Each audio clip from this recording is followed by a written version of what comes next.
Welcome to The Explainer. Today we're diving into the incredible story of a true American genius, George Washington Carver.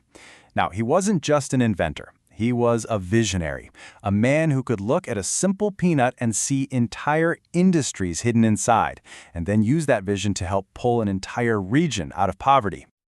Yeah, that's a huge question, isn't it? Because Carver's journey, from the absolute bottom of society to the very peak of scientific acclaim, it is truly one of the most extraordinary stories in American history.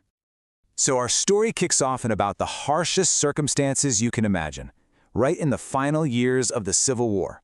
And this is where we meet one of history's most unlikely heroes.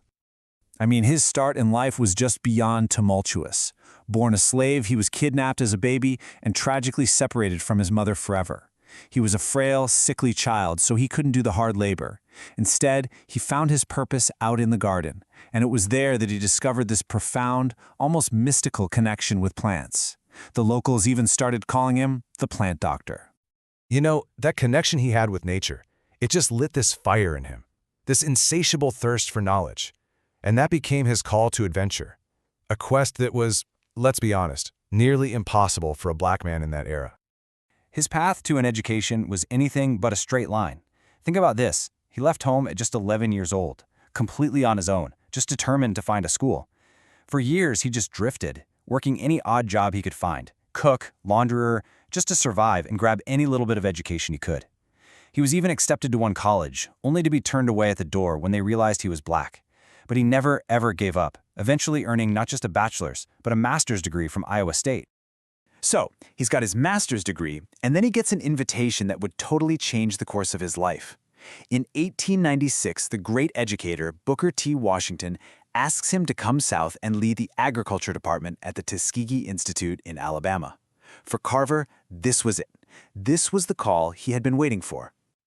Okay, so Carver arrives in the South, and what he finds is a full-blown agricultural crisis.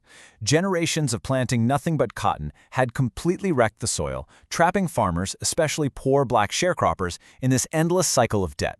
But his solution was revolutionary, and it had two parts. First, he said, let's fix the land. Rotate the cotton with crops like peanuts and sweet potatoes that naturally put nutrients back into the soil. Second, and this was the real genius part, he knew he had to create new markets and new demand for those crops so the farmers could actually make money from them. So, to make those new crops profitable, Carver had to unlock their hidden potential. And yeah, that leads us right to the part of his story everyone thinks they know, his incredible work with the humble peanut. There's this famous story where he supposedly asked God to reveal the secrets of the universe. And the story goes that God told him, "Little man, you're not big enough. Ask for something your size." So he asked for the secrets of the peanut. Well, the answer he found was just staggering. Over 300 different uses. And get this, his genius didn't stop with peanuts, not even close.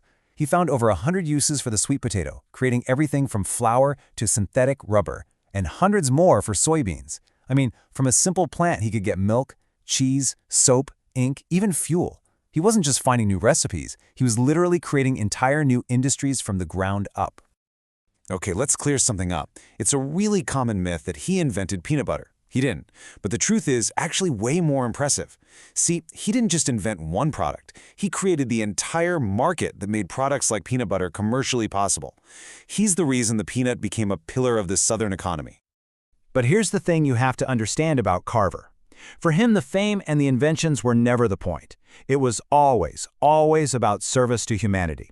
He saw his scientific gifts as something he had to give back to the world, especially to the poorest farmers. And his impact went so far beyond the lab.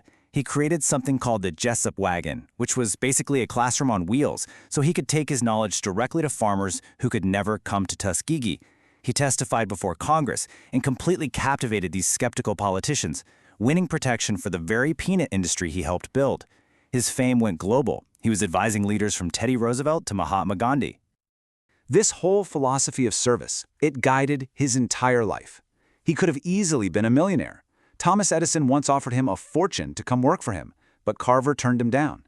He chose to live a simple life in a Tuskegee dormitory, just dedicating all his energy to his work and his community.